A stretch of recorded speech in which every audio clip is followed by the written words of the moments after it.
What's up? What's up? Viewer Hannah, woo! What's up?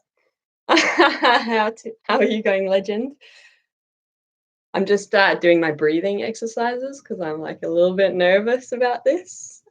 I am also excited. Definitely like have the shakes and I'm sweating, so I'll be taking this t-shirt off afterwards. That's good. What emoji describes your energy today, Hannah?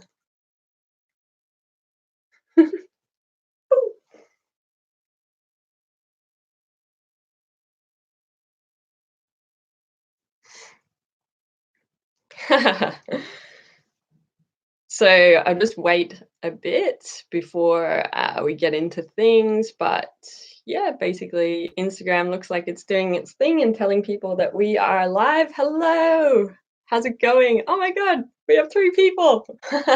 Hey, thank you so much for joining. This is like, yeah, very nervous, but like really excited that people are showing up. This is cool. So this is a Q&A, so it's purely driven by you guys. So please ask your questions in the comments.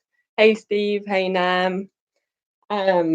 So yeah, you can ask your questions in the comments. You can actually request to be part of the live chat as well, so we can actually chat if your question like is too hard to type. So you're welcome to request to join the conversation. Would love to chat to people and not feel as awkward just talking to a screen. And it's actually a view of my face, so that's really random. Hey, Amanda. Thank you so much for joining. Hey, oh, this is so good. For those of you, actually, Amanda is part, well, a lot of you are part of the chat group, which is really awesome. Thank you so much for requesting to be part of it, because even we are learning from all the cool resources and conversations that are happening in those chat groups. So there's about 5 of them at the moment because they keep getting maxed out. But Amanda, I'll share it this weekend, came on our Bella Vista Studio show, and she actually showed one of, thanks, Hannah, I'm glad you think my face is awesome. Amanda showed one of her e-learning projects. It was a compliance project, and she actually talked us through how she did that. So I'll share that link. Hey, Vic, thank you for joining. I'll share that link with you guys so that you can watch it on our YouTube, but it's already live if you want to have a like look at it. And she talks about like human-centered design, learning experience design. We get to see her creation and how she brings beyond into an articulate course and really brings it to life. So that is an awesome episode. And there's also really, really good resources in terms of like what design, where to learn design, where to learn stuff, what conferences to go to, all that kind of stuff. So yeah, I think you guys should start asking your questions in the comment or request. Thank you to my team as well that are in the chat and supporting. I really, really am stoked that you are here. Yeah, even Hannah thinks that episode was so good. If you guys know anyone that's doing really cool e-learning or instructional design, let us know as well, because we would love to have them on the show. The whole thing is that we basically learn from people that are doing really cool projects, because it's always like a lot of people in our industry, they work by themselves, and they don't necessarily have a team around them. So it can be hard to like think differently or to get inspiration. So the whole intent is to kind of see what other people are doing and then see how they do it and why they did it that way so that we can learn as well. So it's a purely development kind of thing. It's on YouTube. So yeah, that's exciting. Let us know if you know anyone that could join.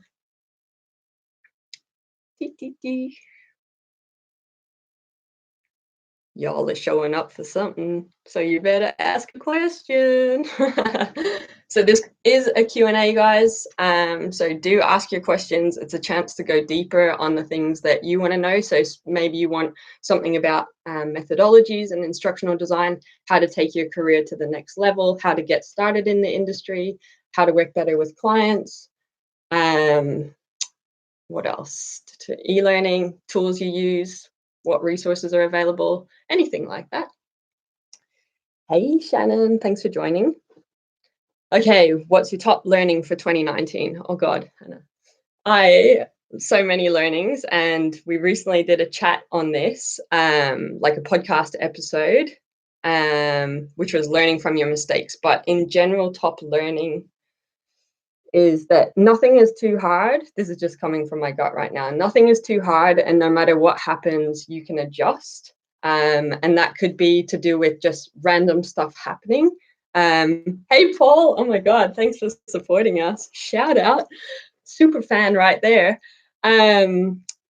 Yeah, so you can adjust to whatever is going on. You can, I don't know if that's like budget's being taken away, limited time constraints. I think you can make it happen. It's a mindset thing. So just, yeah, work on yourself, figure out your mindset, and the rest will fall into place. All right, Amanda, you have a question, a problem at the moment when developing global courses. It would, translations. What's the best way to get a course localized and translated in the most easy way possible? Is there an easy way? I don't know, to be honest. I'm not an expert on this, but what I would say is when you're not an expert and don't know something well, outsource it. So like there are companies that are specifically out there that translate e-learning courses for you. So maybe reach out to them. And maybe it is worth spending the money to outsource that, because I really believe in doing things properly. And if it's going to stress you out to do that task, then get someone that is good at doing it to do it. So yes, well, actually what we've done in the past, I don't know if this is the best way, but is we will build the English course. That's our first language and most of our audience. And we have a PowerPoint that is replicating the exact e-learning course. So it will have blocks, basically outlined blocks, like the logo sitting here. There's an image on the screen here, and then they're all white. And then we make the ones that need text translated gray, and we put the specific text in that gray box. So it might be like click next to view, blah, blah, blah. And then we put that in the gray box, and then the translator can literally go do their job. So we know exactly what piece of text goes where back on screen. Because if you send it in a Word document, how are you meant to know what that translation is? So there's that, and then there's a couple of voiceover artists in that, and people that actually do translating out in the world. And places to find them might be places like Fiverr or Upwork. So yeah. All right, Steve. Okay, well, he's giving a resource. Thank you, Miranda. Okay, I'm trying to learn more about globalization of e-learning, translations and such. What is the best way to, okay, well, everyone wants to know about that. We will definitely try and learn ourselves more about that, because that's my answer. All right, what else? In my second year as an instructional designer, I was previously a classroom teacher. That is really cool, because so many classroom teachers, whether it's primary or secondary, actually make the transition to instructional designer. So you are not alone, and definitely in the chats, that kind of conversation is happening. So do ask your questions, because there's a lot of like people similar out there doing the same journey. In our chats and in our community. You want to do freelance on the side. What do you think is the best way to get started? Okay, so first thing is second year as an instructional designer. Okay, if you've got a bit of a ground, I think you need to build the skills of an instructional designer, and the go-to resource that we always recommend is Kathy Moore's Action Mapping. So Kathy, Cathy Moore, Moore, Action Mapping. Just Google that, the blog will come up, and there's just like a little slide share in there that tells you exactly the skills that you need to learn and how to solve a problem and create effective training. That's the number one tip. You need to get really good. Anyone that's an instructional designer needs to do that. Now, in terms of going freelance on the side, what you need to do is, we have a video on YouTube that tells you how to get your first client. So I recommend you check that out in more detail. But the brief version of that video is that you need to tell absolutely everybody that you know that you want to do this and what your plans are, because you never know who is going to be your client. So a prime example of that, I worked for an e-learning company. I wanted to go out on the side by myself. And so I told my boyfriend, and my boyfriend was a personal trainer at the time, and his clients would naturally say, hey, what does your girlfriend do? And one of them asked that question, and he said, hey, she creates e-learning, even though everyone normally doesn't know what that is or what instructional design is. And that person said, hey, we definitely need those services. I need her number. So that person is actually our first client and still a continuous client with us for the last 3.5 years. So first thing there is tell everyone that you know what you want to do, because you never know who is a connection or may know someone that needs your services. The other thing is get involved in the chats here, because like obviously so many people, sorry, someone's trying to join the chat, just give me a moment. Train of thought's gone. I'm new to this Instagram live, bear with me. So yeah, you want to get involved like in our chats and things like that, because there's so many people across the globe trying to do that, and they also have opportunities. So some people will ask like, hey, I've got this project coming up. So ask is the second point. And the other thing is go to industry events. So go to conferences, go to meetups, go join in webinars, add value at them. So I always think have an intent when you go to these events, and the intent is not to sell your services. Generally my intent, and it makes me feel more comfortable as well in a public space, is like just to make friends. I'm there to make friends, and the people in the room are like-minded people. So go show up and make friends, and you never know who you're going to meet. I've met some of my best friends from a conference where I'd picked up my lunch plate at the break, and I looked around and I was like, there's two chicks, okay, I'll go walk over to them. I was like, hey, can I be your friend? And we spoke over lunch and we just hit it off, and we've just had like the best instructional design conversations. They're like my role models, and they're also really, really good friends. So that is my advice for you or anyone trying to go freelance or start out.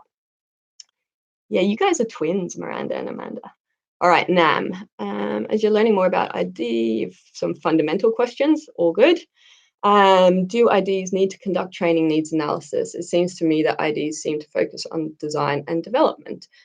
I think that depends on the problem or that you're trying to solve, or the part of the problem that you come into. So there will always be a needs analysis in terms of we've identified a need for something, right? So the business might say we need training on X, or we have done a full needs analysis, which is like the crazy kind of Excel spreadsheet type thing where they've done a lot of data. But a needs analysis is as simple as we have a needs. Well, this is my perspective. Traditional learning and development people may not see it the same way, but there is always a need identified, and then it's where you go from there. So sometimes as an instructional designer, you do only just come in and do the design part. But a good instructional designer, if they're using Kathy Moore's action mapping and also human-centered design, normally this is what happens to us. A client goes, we need training on empathy. And we're like, okay, well, how do you know that you need training on empathy? And what does empathy look like? How can you say that person's empathetic, but that person's not? So when you go in and you do things such as action mapping or a human-centered design approach, you actually identify the true need of the organization, and your needs analysis comes from there. But you'll probably want to do it a little bit yourself anyway. And yeah, it'll just depends on where you come in on that kind of like, whatever it is, the project cycle thingy. Oh, okay, I will send in, there's a guy on LinkedIn and his name actually is hard to spell, but I think his name is Blair Lahair. Actually, that's a cool name.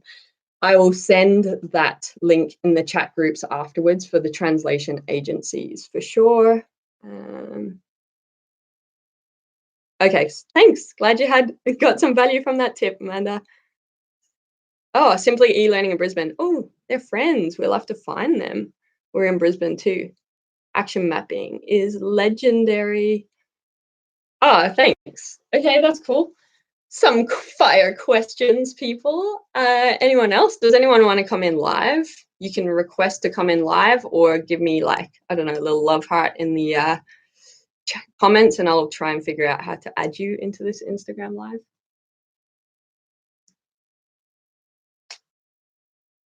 I think it's like a little bit delayed as well, so I feel like awkward having to wait for things to come through after I ask a question, but that's okay.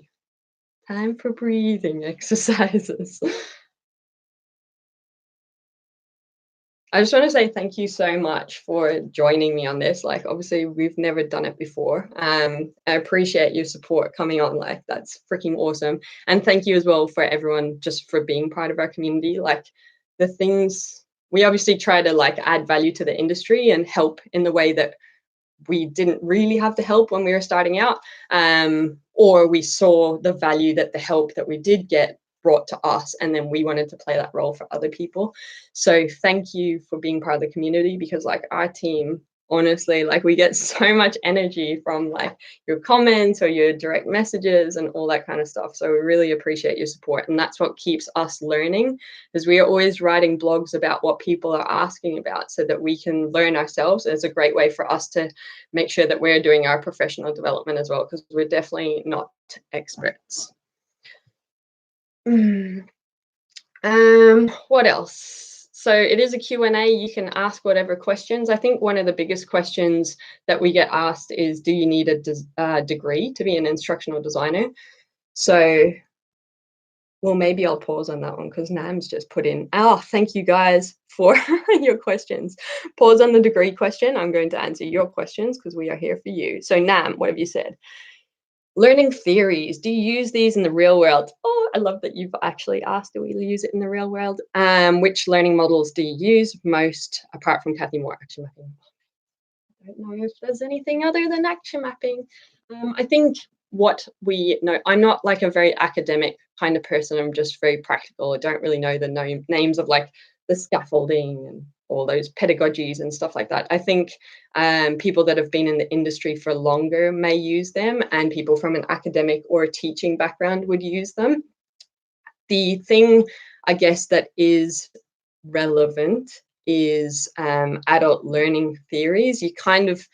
They become like a habit, but adult learning theories is probably useful to know, because we teach bloody adults like babies. Like, we're telling them they have to click next to do something, but you don't see anyone saying click next on a website, or how to interact with something on a website. It's all interactive. So we need to respect our learners.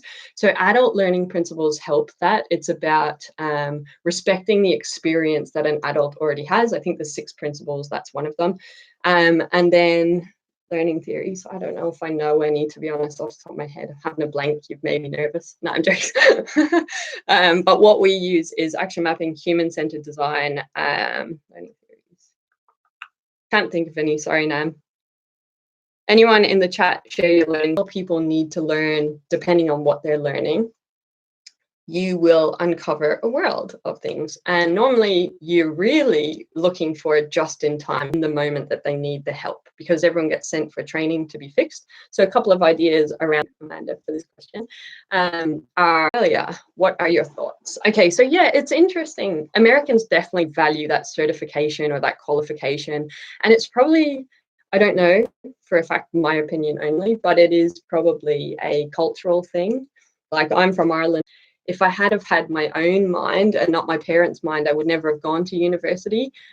So if I had my own brain, I wouldn't. They're looking for it. Universities, I believe, are taking off work right now, instructional design or e-learning development, and I would never go do it, because actually we have a video on YouTube about this. It's very popular, so you might want to see it in more depth there. But basically, like, Google is your answer, or being part of communities like ours, or following on LinkedIn, because our industry and people as a human race change daily. So in order to meet their motive needs and their stuff that's changing daily, how can a university set you up to deal with that? Because by the time you're finished and you are equipped, you're 3 years behind what happened back then. So Google's your answer. There's so much on there. That's how we learn. Like, all the blogs that we put out is us Googling stuff and learning about it. So just have your own little individual goals or skills that you want to learn. And that is the go. In terms of work, like, a lot of people in Australia or organizations, they want that TAE, Cert 4 or whatever, in training, or I don't even know what it is now. But it's absolutely useless. But they want to see it on your resume. So unfortunately, but it's absolutely useless. But they want to see it on your resume. So unfortunately, you can weigh up, do you want to have that? Or a good thing that I say is working towards this on your, and I in it. But if they do, keeping up to date with your daily skills and just learning through Google, in AF, it's a model. It's really freaking awesome. It's how you create activities. So it's context, challenge, action, feedback. So it's how you replicate instead of an activity being a drag and drop, for example, or discuss with your partner in your face-to-face workshop, it's like, how is this learning outcome? What does it look like in the real world? And how can I design it so that, sorry, losing my train of thought. Too many distracting things on the screen. Okay, so Kath, it is about replicating the real world to achieve a learning outcome. So for example, make a piece of toast. So you could have the toast was, or the bread was made at on this person's farm, and they're a family business since the 1900s. Who cares? That's not going to get someone a piece of toast. So what will get someone a piece of toast is, what does that look like in the real world? So the context, normally they're in a kitchen, it might be a workplace kitchen, it might be their own home kitchen. They have utensils around, so a toaster, and they have bread. So what you might do is you have like a little screen, or you have an activity where those resources are available. So a little toaster is sitting on screen, there's bread, there might be butter. And you say, hey, go make toast and see what happens. And the activity is that you might click and drag the toast and put it in, sorry, the bread at this stage, into the toaster, pull down the lever, a little light comes on. That's feedback. So feedback that you've done something right. Another bit of feedback is that little light turns off and then the toast pops up. It's ready. That's feedback. And then what you might do, so that's instant feedback. And then delayed feedback would be something like, a pop-up at the end of the activity, whether it's being done in real life or in e-learning. Is that at the end it just says like some general, like, yeah, remember this and make sure you don't put water near the electricity or something like that. Or you might have a glass of water and they try to drag it and it spills over and creates an electrical fire. That could be really good an activity and feedback for the replicating the real world. Yeah, so Mandy's backing up that Americans like their degrees. Video is getting paused. Oh no.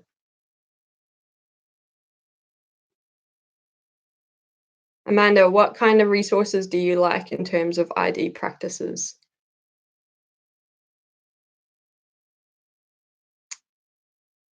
Oh, okay. Hannah said, look at our blogs for learning what they are. Might spring my memory back after. Sorry, guys, if that's on my end, the connection errors. Hey, Jane.